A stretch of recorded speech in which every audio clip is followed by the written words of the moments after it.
शुरुआत कर रहे हैं हम लोग alcohol, phenol and ether chapter के लेक्चर नंबर 16 का, जिसमें आज हम लोग पढ़ेंगे किसके बारे में, ईथर के भौतिक गुण और रासायनिक गुण के बारे में। इससे पहले जो क्लास हुआ है उसमें हम लोग किसके बारे में पढ़े हैं, ईथर के निर्माण विधि में सबसे ज्यादा एमपी कौन सा था, विलियमसन संश्लेषण, ठीक है, उसका प्रयोगशाला विधि और नॉर्मल विधि दोनों पढ़ लिए थे, क्लियर है। अब आज हम लोग पढ़ेंगे ईथर के भौतिक और रासायनिक गुण के बारे में। तो सबसे पहला भौतिक गुण देखो, ठीक है, सबसे पहले क्या देखना है, इसका भौतिक गुण। तो हेडिंग डालेंगे सब लोग भौतिक गुण, ठीक है। भौतिक गुण में सबसे पहला भौतिक गुण लिखना, निम्न ईथर जो रहते हैं, निम्न ईथर मतलब समझ रहे हो ना, ठीक है, CH3OCH3 ऐसा टाइप वाला, या फिर ऐसा आ जाएगा C2H5O C2H5, समझ आ रहा है कि नहीं। निम्न ईथर मतलब जिसमें कार्बन की संख्या क्या हो, कम हो, क्या हो, कम हो। तो जो निम्न ईथर होते हैं वो रंगहीन होते हैं, क्या होते हैं, रंगहीन होता है, या तो गैस अवस्था में पाए जाते हैं या तो द्रव अवस्था में, गैस अवस्था में पाए जाएंगे या तो द्रव अवस्था में। पहला भौतिक गुण याद रखना, कैसे होते हैं, रंगहीन होते हैं, या तो गैस अवस्था में पाए जाएंगे या तो द्रव अवस्था में। दूसरा याद रखना, जो ईथर होता है उसका निषेचक का गुण होता है, किसका गुण होता है, निषेचक। निषेचक मतलब समझते हो, जो क्या कर सकता है, बेहोश कर सकता है, बेहोशी कारक वाला गुण उसका भी होता है, किसका, आपका ईथर का। दो ठोक हो गया। तीसरा ईथर ROR होता है, ROR, देखो H2O होता है, H2O कैसे होता है, H2 और ये O, देखो इसका भी उल्टा भी और इसका भी आकार कैसा होता है, उल्टा भी। तो याद रखना है ईथर का आकार कैसा होता है, उल्टा भी, इनवर्टेड वी, इनवर्टेड वी होता है, क्या होता है, इन्वर्टेड वी होता है। यहाँ तक क्लियर है, ईथर का आकार कैसा होता है, इन्वर्टेड वी। अच्छा ध्यान से समझना, कभी भी ऐसा आ जाएगा ROR और ROH, ध्यान देना, चौथा नंबर का पॉइंट है ना, क्वेश्चन आता है ईथर और एल्कोहल में से किसका मेल्टिंग पॉइंट और बॉइलिंग पॉइंट ज्यादा होता है, क्लियर। तो हमेशा याद रखना किसका ज्यादा होगा, एल्कोहल का, किसका ज्यादा होगा, एल्कोहल का। रीजन क्या बताओगे, ये क्या बना सकता है, हाइड्रोजन बॉन्ड, क्या बना सकता है, हाइड्रोजन बॉन्ड, इस कारण इसका मेल्टिंग पॉइंट व बॉइलिंग पॉइंट क्या होगा, ज्यादा होगा। मोस्ट टाइम पे क्वेश्चन, क्लियर है ना। मेल्टिंग पॉइंट और बॉइलिंग पॉइंट किसका ज्यादा होता है, ईथर और एल्कोहल में, एल्कोहल का, क्योंकि एल्कोहल क्या बना सकता है, आपका हाइड्रोजन बॉन्ड। इसके पास हाइड्रोजन है क्या, नहीं, हाइड्रोजन है ही नहीं, हाइड्रोजन बॉन्ड क्या बनाएगा। यहाँ तक क्लियर है कि नहीं। अच्छा याद रखना, ईथर जो रहता है जल में क्या होता है, अविलीय, ईथर जल में क्या होता है, अविलीय, और कार्बनिक विलायकों में क्या होता है, विलीय, कार्बनिक विलायकों में क्या होता है, विलीय, विलायकों में विलीय। अच्छा ईथर का जो घनत्व होता है वो क्या होता है, कम, किससे, जल से, जल से इसका घनत्व क्या होता है, कम होता है, जल से इसका घनत्व क्या होता है, कम। इतना सारा भौतिक गुण पढ़े, सबसे एमपी यही वाला है, मेल्टिंग पॉइंट और बॉइलिंग पॉइंट, यही बस क्वेश्चन आता है 2 नंबर का, ठीक है। ईथर और एल्कोहल में कौन अधिक जल में विलेय होगा करके आएगा तो भी बताओगे, एल्कोहल ज़्यादा जल में विलेय होगा और ईथर कम, क्योंकि हाइड्रोजन बॉन्ड बना सकते हैं। और मेल्टिंग पॉइंट बॉइलिंग पॉइंट भी किसका ज़्यादा होगा, एल्कोहल का, किसका, एल्कोहल का। यहाँ तक समझ आया, आगे बढ़ जाए क्या, ये खत्म हो गया इसका भौतिक गुण। अब क्या पढ़ेंगे, रासायनिक गुण, क्या पढ़ेंगे, रासायनिक गुण। हेडिंग डालो रासायनिक गुण, ठीक है। क्या पढ़ रहे हैं हम लोग, रासायनिक गुण, ठीक है। रासायनिक गुण में सबसे पहला गुण है इसका क्षारीय गुण। देखो जितने भी कंपाउंड थे अभी तक हम लोग पढ़ रहे थे, फिनॉल था और क्या था, एल्कोहल था, वो कैसा गुण दिखाता था, अम्लीय गुण। ये कैसे दिखाता है, क्षारीय गुण, कैसा गुण दिखाता है, क्षारीय गुण। ध्यान समझने का कोशिश करो, कैसे क्षारीय गुण दिखाता है। देखो C2H5O C2H5 है, जब इसको हम लोग अम्ल के साथ क्रिया कराते हैं, HCl के साथ जैसे कम क्रिया कराया, तो HCl के साथ क्रिया करके ये क्या बना देता है, आपका एक लवण बना देता है, क्लियर है ना। अब ये तुमको पता है ये अम्ल है, तो ये क्या होगा, लवण बन रहा है, मतलब क्या होगा, ये खुद क्षार होगा, क्या होगा, क्षार। तो कैसा टाइप का लवण बनता है, ध्यान समझने का कोशिश करो। C2H5O C2H5 है, डाई एथिल ईथर है, कैसे कंपाउंड बनेगा, देखो C2H5, ठीक है ना, C2H5O C2H5, यहाँ तक क्लियर है। अब यहाँ पास देखो HCl कैसे टूटता है, H+ और Cl-, ये प्लस चार्ज यहाँ पास आकर के जुड़ता है H+, और ये Cl- यहाँ पास आकर के जुड़ता है, क्लियर है, समझ आ रहा है कि नहीं। तो ये बना हुआ है हमारा क्या, लवण, क्या है ये, लवण। यहाँ तक क्लियर है, यानी कि इसका कैसा नेचर होता है, आपका क्षारीय वाला, बेसिक नेचर होता है, कैसा होता है, बेसिक नेचर। यहाँ तक क्लियर है कि नहीं, पहला चीज क्लियर है, क्षारीय गुण वाला पहला ये हो गया, ठीक है। अम्ल के साथ जब क्रिया किया तो क्या बना दिया, लवण। ध्यान देना यहाँ पास का H+ इस O में आकर के जुड़ा, क्लियर है ना, आयन है और वो आयन है। यहाँ तक क्लियर, आगे बढ़ जाऊँ मैं। दूसरा देखिए क्या, एथिरेट का निर्माण करता है, किसका, एथिरेट, एथिरेट का निर्माण करता है, किसका निर्माण, एथिरेट का निर्माण। क्या होता है एथिरेट, ध्यान दो, देखो ROR है, ROR, ठीक है। ऑक्सीजन परमाणु क्रमांक कितना होता है 8, लास्ट में कितना होता है 6, 6 में से कितना बॉन्ड बनाया है 2, कितना लोन पेयर है इसके पास 2, 1 2 1 2, 2 लोन पेयर है। बोरान ट्राइफ्लोराइड क्या होता है लुईस अम्ल होता है, क्या होता है लुईस अम्ल, और ये क्या है आपका लुईस क्षार।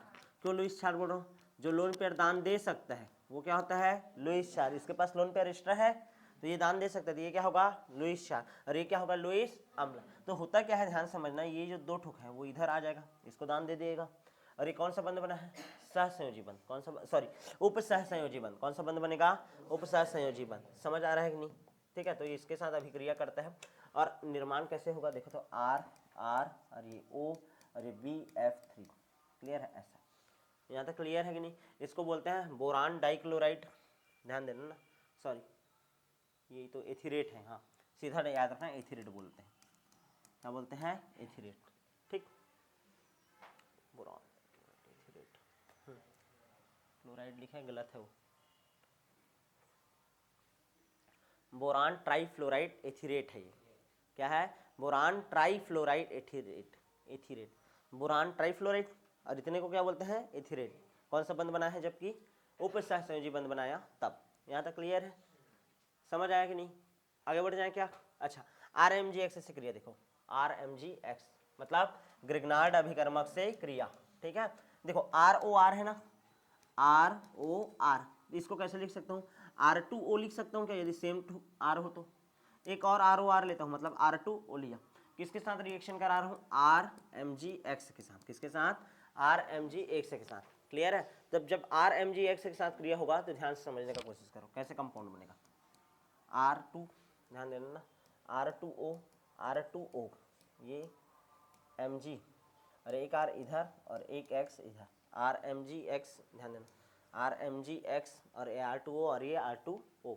देखो ये भी क्या है एथिरेट है, क्या है एथिरेट, ये भी क्या है एथिरेट, क्लियर है कि नहीं।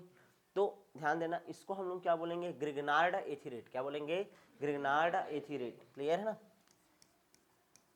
इथर वाले में केवल विलियमसन आता है, ये याद रखना, ग्रिग्नार्ड एथिरेट, ग्रिग्नार्ड एथिरेट, आया कि नहीं समझ में, यहाँ तक क्लियर है। क्या बन जाता है ग्रिग्नार्ड एथिरेट, कितना रिएक्शन हो गया टोटल 3, क्षारीय गुण वाला, फिर ये भी क्षारीय गुण वाला ही है, ठीक है। और इसको भी वही समझ लो लगभग, क्लियर है। ग्रिग्नार्ड अभिकर्मक से क्रिया 3 गुण हो गया ना, 3 रासायनिक गुण। चौथा देखो हैलोजनीकरण, हैलोजनीकरण क्या पढ़ रहा है हैलोजनीकरण। देखो CH3 CH2O फिर CH2 CH3, ये क्या है C2H5O ही तो है क्या, C2H5O C2H5 डाइएथिल ईथर ही है। अब ध्यान से समझने का कोशिश करो, इसका हम लोग क्या कर रहे हैं हैलोजनीकरण, मतलब क्लोरीन ही जोड़ूंगा, क्या जोड़ूंगा क्लोरीन, क्लोरीन जोड़ रहा हूँ 2Cl2, कौन से मीडियम यानी कैसा टाइम है डार्क है, ठीक है ना, मतलब अंधेरे कमरे में, ठीक है ना, प्रकाश की क्या है अनुपस्थिति है। जब प्रकाश की अनुपस्थिति होता है तो क्या होता है ध्यान समझना, इसके अगल बगल में लगा रहता है, उसको एक को पहले वाले क्या बोलते हैं अल्फा, दूसरे क्या बोलते हैं बीटा। यदि इसको अल्फा बोले तो इसको अल्फा डैश, और इसको बीटा बोले तो इसको बीटा डैश। यहाँ तक क्लियर है। मेन जो क्रियात्मक समूह रहता है ना उसके अगल बगल को अल्फा पहले बोलते हैं, याद आया, ठीक है ना, और उसके बगल को फिर बीटा, फिर उसके बगल आता तो गामा, समझ आ रहा है, फिर जस्ट इधर वाले को अल्फा डैश बीटा डैश। तो असल में ये जो क्लोरीन रहेगा, ये जो क्लोरीन रहेगा वो जा करके कहाँ पास जुड़ता है आपके अल्फा कार्बन पर, कहाँ पास जाकर जुड़ेगा अल्फा कार्बन पर। अब अल्फा कार्बन पर जाएगा, कितना क्लोरीन है टोटल 4, 4 में से 2 क्लोरीन जाएगा, एक क्लोरीन यहाँ एक क्लोरीन यहाँ, तो यहाँ पास से 2 हाइड्रोजन को निकलना पड़ेगा, तभी तो क्लोरीन आकर के जुड़ेगा, क्योंकि कार्बन का संयोजकता देखो तो यहाँ पूरा है कि नहीं, 1 2 3 4 1 2 3 4, तो 2 ठो क्लोरीन आएगा तो हाइड्रोजन को हटाना ही पड़ेगा, जगह देगा हाइड्रोजन ही, तो यहाँ पास से 2H निकलेगा और उसके साथ 2 Cl भी निकल गया, 2H से निकल गया, कितना Cl बचा अब 2, 4 में से 2 निकल गया और 2 Cl यहीं पास आकर के जुड़ जाएगा, तो यहीं पास आकर के जुड़ेगा तो कैसे कहाँ नहीं चलेगा, ध्यान दो, ठीक है, सेम टू सेम यही इच्छा है। लेकिन अब क्या हो जाएगा, यहाँ पास देखो CH2 ना होकर के क्या हो जाएगा CHCl, यहाँ पास भी क्या हो जाएगा CHCl, यहाँ तक क्लियर है। तो इसका नामकरण जब करोगे तो क्या बोलोगे अल्फा अल्फा डेस डाइक्लोरो, ठीक है ना, ध्यान देना अल्फा अल्फा डेस डाइक्लोरो, ठीक है, अल्फा अल्फा डेस डाइक्लोरो। फिर ये कितना, ये एक एथिल है, ये भी क्या है एथिल है, die ethyl ether, die ethyl ether, diethyl ether. यहाँ तक क्लियर है। यह हैलोजनीकरण का पहला रिएक्शन ना, ये ए करके लिखा, लेकिन और ये कब हो रहा है? अंधेरे में हो रहा है। कब हो रहा है? अंधेरे में, सूर्य प्रकाश की क्या है? अनुपस्थिति। मान लो सेम टू सेम यही है ना, CH3CH2O CH3 CH2CH3 वही C2H5O C2H5 डाइएथिल ईथर ही है। लेकिन अब क्या कहानी है? सूर्य प्रकाश का उपस्थिति, H न्यू लिख दिया, और कितना क्लोरीन जुड़ेगा? 10 क्लोरीन जुड़ेगा। कितना क्लोरीन जुड़ेगा? 10 क्लोरीन। अब ध्यान समझना है, 10 दूनी 20, कितना क्लोरीन? टोटल 20। अब यहाँ पास देखो 3 2 5, यहाँ पास 3 2 5, टोटल कितना हाइड्रोजन है? 10 हाइड्रोजन। कितना हाइड्रोजन? 10 हाइड्रोजन। तो 10 हाइड्रोजन निकालो पहले तो, और उसके साथ कौन निकलेगा? क्लोरीन। तो 10 HCl। टोटल कितना क्लोरीन है? 20। कितना है? 20। तो 5 क्लोरीन, देखो 10 तो निकल गया, अब बचा कितना? 10। तो 5 इधर और 5 इधर, तो ये क्या बचेगा? C2Cl5O C2Cl5। आया समझ में? नहीं आया होगा उन लोग ध्यान दो। एक कार्बन, दो कार्बन, फिर O, फिर कार्बन, फिर कार्बन, ऐसे है। जहाँ जहाँ पास हाइड्रोजन था, देखो ये हाइड्रोजन, 3 ठो का हाइड्रोजन निकला है, तो कितना क्लोरीन आकर के जुड़ा? 3। वहाँ पास कितना हाइड्रोजन था? 2, 2 निकले हैं, तो यहाँ पास कितना क्लोरीन? 2। यहाँ पास कितना हाइड्रोजन था? 2, तो यहाँ पास कितना क्लोरीन आकर जुड़ा होगा? 2। और यहाँ पास कितना क्लोरीन था? 3, तो यहाँ पास भी कितना? 3। आया समझ में? तो देखो ना, 3 2 5 ही देख, और कार्बन 2 का 2, C2Cl5। समझ आया? पूरा हाइड्रोजन को चरचरा करके निकाल देगा। क्लियर है? समझ आया? तो ध्यान देना, अंधेरे में केवल alpha alpha dash dichloro diethyl ether बनता है, लेकिन यहाँ पास इसको हम लोग बोलते हैं पर क्लोरो डाइएथिल ईथर। क्या बोलते हैं? पर क्लोरो डाइएथिल ईथर। लिख लो, पर क्लोरो डाइएथिल ईथर। अभी एक ठोक ढंग का रिएक्शन लगा ईथर का, पर डाइक्लोरो डाइएथिल ईथर, पर डाइक्लोरो डाइएथिल ईथर। यहाँ तक क्लियर? पर डाइक्लोरो डाइएथिल ईथर। नेक्स्ट देखिए, ठीक है, तनु H2SO4 से क्रिया। ठीक है, तनु H2SO4 से क्रिया बोल रहा हूँ ना मैं यार, तनु वाला होना चाहिए। ये हो गया ना, मिटा दूं? 5वां नंबर का रिएक्शन। ठीक है, सांद्र H2SO4 नहीं ले रहे हैं। कैसा H2SO4 ले रहे हैं? तनु। ठीक है, तनु H2SO4 से क्रिया। ठीक, तनु H2SO4 से जब क्रिया होता है तो जो डाइएथिल ईथर होता है C2H5O C2H5, किससे क्रिया कर रहा है वो? तनु H2SO4। तो जब इससे रिएक्शन होगा तनु से, ठीक है ना, तो यहाँ पास क्या जुड़ जाता है? H2O। क्या जुड़ जाता है? H2O। अब H2O तुम लोगों को पता है कैसे जुड़ता है? H प्लस और OH माइनस, H प्लस और OH माइनस। ये जो H प्लस रहेगा इसके पास चला जाएगा, तो क्या बन जाएगा? C2H5OH। और ये OH इसके पास जाएगा, तो ये भी क्या बन जाएगा? C2H5OH। तो कितना C2H5OH मिलेगा? 2 2C2H5OH। क्या मिल गया? 2C2H5OH। क्लियर है? तनु रहता है सीधा पानी जोड़ना है। क्या जोड़ना है? पानी जोड़ना है। यहाँ तक क्लियर है? अच्छा, मान लो सांद्र H2SO4 के साथ क्रिया हो जाए तो, गर्म हो और सांद्र H2SO4 हो, किससे क्रिया? सांद्र H2SO4 से क्रिया। देखो C2H5O C2H5 किसके साथ क्रिया करा रहे हैं? सांद्र H2SO4। डायरेक्ट अब ये पार्टिसिपेट करेगा, पानी वानी भेजेगा क्या? नहीं। तो यहाँ पास H2SO4 है, वो कैसे टूटेगा? H प्लस और HSO4 माइनस, तो ये H प्लस इसके पास जाएगा, तो ये क्या बना लेगा? C2H5OH। C2H5OH प्लस क्या बनेगा? C2H5HSO4। C2H5HSO4। किसी कोई दिक्कत? क्या बनेगा? C2H5HSO4। यहाँ तक क्लियर है कि नहीं? कितना रिएक्शन हो गया आपका? Total 6 reaction. कितना हो गया? 6। आगे बढ़ जाए, नेक्स्ट देखें 7वां रिएक्शन। देखो, ठंडे HI से क्रिया, ठंडे HI से क्रिया। ठीक, ROR है, HI के साथ क्रिया करेगा, कोई लफड़ाबाजी नहीं। ठीक है ना, यहाँ पास का R, यहाँ पास का I, क्या निकल जाएगा? -RI, और ये H आकर के यहाँ पास जुड़ जाएगा, क्या बन जाएगा? ROH। ये किसके साथ क्रिया बोल रहा हूँ मैं? ठंडे HI से क्रिया। किससे क्रिया? ठंडे HI से क्रिया। ठीक,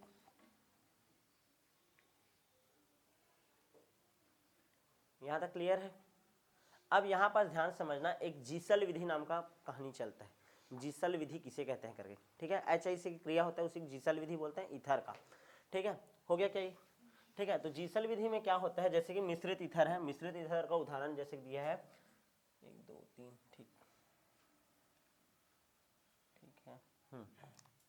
CH3O CH2 CH2 CH3, ऐसा है। ये असम्मित ईथर है। क्या है? असम्मित ईथर। ये इसे क्या बोल देते हैं? मिश्रित ईथर। क्या बोलते हैं? मिश्रित। यहाँ अलग एल्किल ग्रुप है और इधर इन सबको मिला करके एक एल्किल ग्रुप है। ये समझ आ रहा है कि नहीं? यानी कि इसको गिनोगे ना, C3 3 2 5 6 7, और ये क्या है? O और CH3, ऐसा है ना। तो इसको हम लोग क्या बोलते हैं? ये क्या है? प्रोपिल, और ये क्या है? Methyl. Propyl methyl ether, propyl methyl ether. यहाँ तक क्लियर है? तो ये एक अलग एल्किल समूह है और ये एक अलग एल्किल समूह है ना। तो जब ये मिश्रित ईथर रहता है, ध्यान समझना, जो मिश्रित ईथर रहता है, यदि उसके साथ HI का क्रिया किया जाता है, किसका? HI का क्रिया, तो उसमें जो I रहता है, ठीक है ना, HI का जो I रहता है वो छोटे एल्किल समूह के साथ जुड़ता है। किसके साथ जुड़ता है? छोटे एल्किल समूह। कौन है छोटा एल्किल समूह? CH3। तो किसके साथ जुड़ेगा? CH3I। यहाँ तक क्लियर है?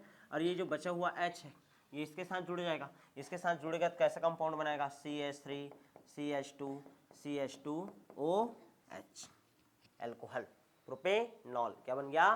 प्रोपेनॉल। समझ आएगा नहीं? यानी बड़ा एल्किल समूह, ध्यान देना, बड़ा एल्किल समूह क्या बनाता है? एल्कोहल बनाता है। क्या बनाता है? एल्कोहल बनाएगा, ठीक है। और छोटा समूह जो रहेगा, छोटा एल्किल समूह, वो क्या बनाता है? आपका एल्किल हैलाइड। क्या बनाता है? एल्किल हैलाइड या एल्किल आयोडाइड। आयोडीन जुड़े हैं ना, तो क्या बनाएगा? Alkyl iodide. क्लियर है? और इसी को ही हम लोग कौन सा विधि बोलते हैं? जीसल विधि। कौन सा विधि? जीसल विधि। किसी कोई दिक्कत? समझ आया? ठीक है। जब मिश्रित ईथर रहता है तो जो छोटा है रहेगा, ठीक है, उसके साथ कौन जुड़ेगा? आयोडीन। और जो बड़ा ग्रुप रहेगा उसके साथ कौन जुड़ेगा? हाइड्रोजन। तो क्या बन जाएगा? एल्कोहल। क्या बन जाएगा? एल्कोहल। इसको बोलते हैं जीसल विधि। IMP है, लिख लिए रहना, ठीक है। नेम रिएक्शन है ना, क्योंकि यहाँ तक क्लियर है? ये याद रखना, थ्योरी में ये लिखना है, ठीक है।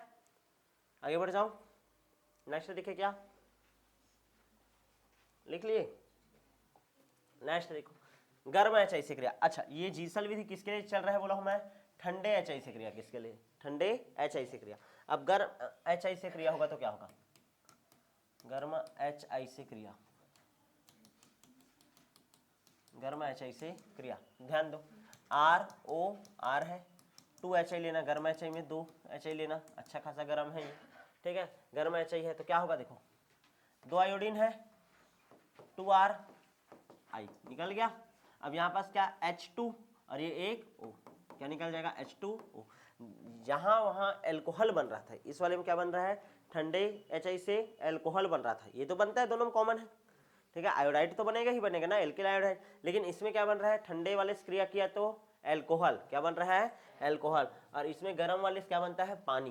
क्या बनता है? पानी। समझ आया कि नहीं? तो दोनों याद रखना ना, गर्म HI से क्रिया और ठंडे HI से क्रिया, ये वाला रिएक्शन MP है। क्लियर है? देख लेना, प्रीवियस ईयर का क्वेश्चन में ईथर का मिल जाएगा ये। क्लियर है? आगे बढ़े क्या? नेक्स्ट देखते हैं PCl5 से क्रिया। अब ये सबको पता है, PCl5 से क्रिया। चलो बताओ, ROR है, PCl5 है। PCl5 कैसे टूटता है? PCl3 में और Cl2 में, एक Cl इसको, एक Cl इसको, और बीच वाले को PCl3। तो क्या बन जाएगा? 2RCl। क्या मिल जाएगा? 2RCl plus PuCl3। क्या निकल जाएगा? PuCl3। किसी कोई दिक्कत नहीं? अच्छा, नेक्स्ट देखो तो CH3COCl से क्रिया, CH3COCl से क्रिया। ROR है, किसे क्रिया कर रहा है? CH3COCl से। यहाँ पास का एक Cl और यहाँ पास का एक R, क्या निकल जाएगा? RCl। क्या निकल जाएगा? RCl। उसके बाद क्या बचा? CH3COOR हो जाएगा, एस्टर बन जाएगा। फिर से क्या बन जाएगा? Ester, CH3COOR।